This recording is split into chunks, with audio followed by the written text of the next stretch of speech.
What's up, Tom? You there? Hey, what's going on, Rich? That's a good point. Huh. We'll get to that. All right, let's get right into it. What happened with Malcolm Butler, Tom? Best you can tell. You know, I'm just writing a column. I'll give you a quick preview. This is the ultimate in Bill we trust moment. Patriots fans adhere to that and say, you know, with deference, you know, Bill knows what's best for the team, and that's what he says. But you know, that sliding scale of appropriateness, you know, you can tolerate a level of things, but if, as Ian Rappaport reported, it was, and he didn't even really say whether the missed flight was excused or not, or the poor practice, or if it was a minor curfew violation, does that all rise to the level of basically capital punishment on the football field? And that's why I continue to wonder, Rich, if there's something else out there, or if they're soft pedaling what his infractions were so as not to smear the kid going out. I mean, you know this town. You know what the Red Sox have done to Terry Francona, assorted other players when they leave. I think that's very much in the Patriots' mind.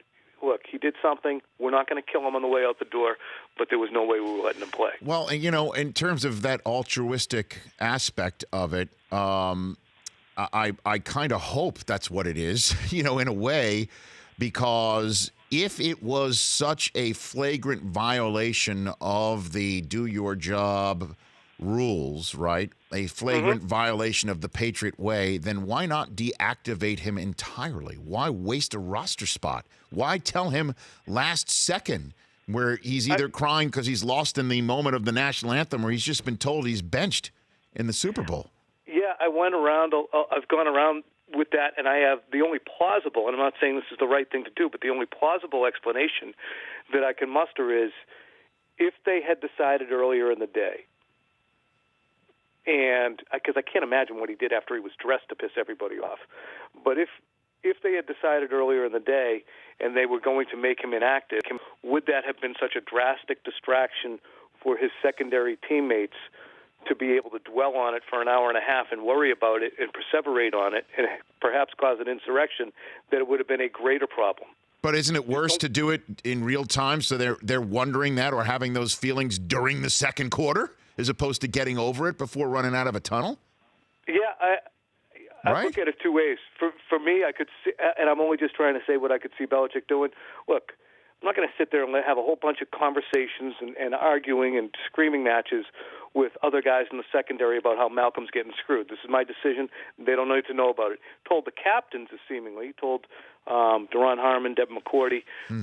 But guys like Eric Rowe didn't find out until the last second. So that is I'm not saying that's the right thing to do. I don't think the right thing to do unless, you know, I don't know if it was the right thing to do to sit him down at all. But again, I continue to give a sliver of the benefit of the doubt because, you know, I don't want to be out there with torches and pitchforks and find out later there were a litany of things that were, you know, beyond the pale. Yeah, Tom Curran here on the Rich Eisen Show. I said it earlier in the show when we were just having a conversation. Also, when Peter King was on here too, is it that the ultimate boiling down of this conversation is the fact that we're questioning Bill Belichick's coaching practices, and he's the greatest of all time. So let's try and put it somewhat in perspective as well. How did Butler's sitting manifest itself in this game? Can you point to anything? Yeah, the domino effect. I mean, he's a terrific tackler. He's one of the best tacklers there is on that team, probably in the league at that position. The Patriots are terrific tacklers. Johnson Batamosi was on the field for one, Nelson Aguilar, and I'm not sure if, you know, Butler would have been matched up with him, but that was a third down play that went from a loss to a 13-yard gain. You know, Butler had his problems this year where he would lose contact with receivers, but I think that Eric Rowe was beaten from Jump Street on the first Alshon Jeffrey touchdown and was non-competitive. You know, there was that wheel route that turned into a 55-yard game, which I think is the biggest play of the game right before the half, which led to the touchdown. That was Jordan Richards, who's a very below-average safety on the field. Again, I don't know if it would have been a safety out there still, but the domino effect of having Butler out there means somebody would have been on the sidelines. And, you know, it hurt them, and I imagine that it started to once the water started coming downhill, they must have been saying, what are we doing? Can't we have this player out here?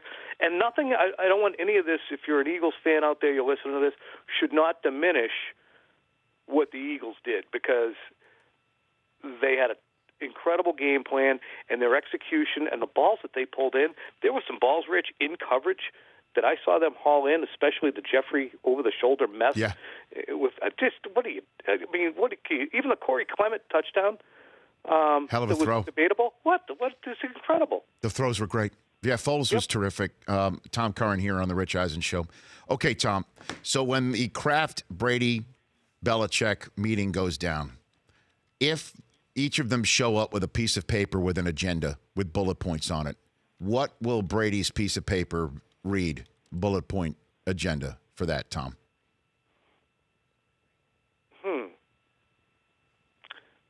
Peace, calm. Mm-hmm. I think that he bristles at the idea of the tension and uncertainty that occurred this year. I had a lot of people close to him over the last few weeks. I remember after the AFC Championship game, I was talking to some folks, who were close to him. I said, it was a hell of a performance. Can you believe you're going back to it? And go, it's been a tough year. It's been a very, very, very hard year. And we're talking about a 2017 that they're calling a hard year after 2016 had a suspension and an illness for his mom. So I think that Tom Brady wants it to be, look, let's all pull our oars in the same direction here. Let's not kick rocks about the fact that who's not here, i.e. Jimmy Garoppolo, about what the plan is, anything else. And maybe Josh McDaniels going elsewhere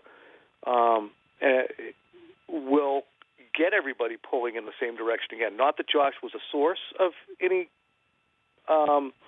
tension, but they're going to have to work their asses off to get back to where they were and reboot. So what's on Belichick's agenda? What's his bullet points going into that meeting? Yeah, I think it would be, I'm the boss. This is how we're going to do things. And let's stop with the off-field agendas, and let's stop with marketing ourselves, and let's just start pulling our oars in the same direction as well. And obviously Kraft's bullet point is going to be make sure everybody stays together. But based on these bullet points where you're saying peace and love and understanding, is Alex Guerrero that guy that's in between all three? Okay. No, absolutely So not. then what is it? It's that Tom, after 18 years of not doing much at all, poked his head up and marketed himself a little bit. Meanwhile, in doing that and in playing the way that he did, it kind of harpooned their plans with Jimmy Garoppolo, and they didn't know what to do. Hence, a kind of panicked, we got to get rid of him, get something for him now, move at the deadline. And then additionally, if I'm going to trade Jimmy, well, then you're going to be my quarterback, and we're going to do things, the Patriot way, my way. And that means if you want to go see Alex Guerrero, you go up to his office, Tom. And then a little smattering of an argument over that. And, okay, you can see him here, but everybody else has to go up there, including Gronk, who is swearing by him now as far as a guy who's changed his football outlook. And meanwhile, Gronk is going to the strength and conditioning coach and saying, I don't want to do those things because Alex says that they are not good for me. So all that crap together. What's interesting, though, is you mentioned Robert Kraft, and I think that there had to be a feeling on Sunday. He's been a fan. He understands that Bill makes decisions that are outside the box. He had to go to Jonathan after the Garoppolo trade was presented to him and say, is this something we want to do? I would imagine he probably had the same reaction at some juncture on Sunday regarding Malcolm. So I wouldn't be stunned if he wants to go back in, and his agenda says, let's get a reset on whose team it is. Because I think that there's a conflict there that is either simmering or going on. Robert Kraft said last week when it was stated to him about Mexico City that Robert goes on and says how great a visit it was and everything, and then someone said, well, Bill Belichick didn't like it. And Robert says plainly, I own the team. We like it. We'll be going back. And I think there's a fair amount of that. It's kind of a MacArthur-Truman battle going on. Whose army is it? A couple quick hitters for you, Tom Curran, before we part ways. Gronk, does he play again? What do you think? What was that all about? Yes, he will play again. My feeling is it's more about leveraging a more equitable contract, but I think that Barry Church hit is swimming around in his head still a little bit, and he's like, wow, that was a bad one. So keep an eye out. And do the Patriots draft a QB? Do they? Yes, they do. Okay. All right. Day 1 or day 2? I don't know, but it's not going to be late. Day 1. Huh. Boy, that would light up our set, man. Mayock could drop him, but Mayock would. Well, Mayock would. Mayock and Belichick go back to the fact that Belichick was his first. He was his special teams coach when he showed up in the Parcells Giants. And last one for you, Tom. You would probably give me a good indication here. This is apropos of nothing. It's just a conversation my guy Brockman and I have had. Matt Patricia, when he shows up at his first press conference for the Detroit Lions as the head coach, is he fully clean-shaven, or does he keep that thing? That thing's got to be trimmed down a little bit, though, doesn't it? So I guess that's option 3. Trim situation? You think so? Or I don't know. He's working for the matriarch of the Ford family, and he's in the Midwest. I mean, he's got to come clean, right? Shave that whole thing off, don't you think? I mean, I saw a ferret poke its head out of that thing during the postgame. He's got to at least clean it up. So there's no insight. You don't know. You don't think he's an HC now in the NFL. He's not the DC. He's the HC. What I was saying to Matt Patricia is, can you explain this to me? Because it's bizarre. He started 17 games for you, so we didn't get to the beard. What did he say to you? What did he say to you about that? We had a lot of packages, and obviously, we're trying to get the packages on. And come on. Isn't that amazing? He's going out the door to Detroit. He could have. I mean, come on. It's amazing. They all are the Belichick way, even when they're going to not work for Belichick anymore. I guess he didn't want to be put on the Mangini pay no mind list. I guess, right? Yep. Loyal soldier to the end. That will be that is the case study in how not to do it as you leave. Wow. Tom, love our chats as always. We'll hope to see you at the Combine. Thanks for letting me prattle on there. It was great. Thanks, Tom. You got it. That's Tom Curran. The Rich Eisen Show, weekdays at noon Eastern on Audience.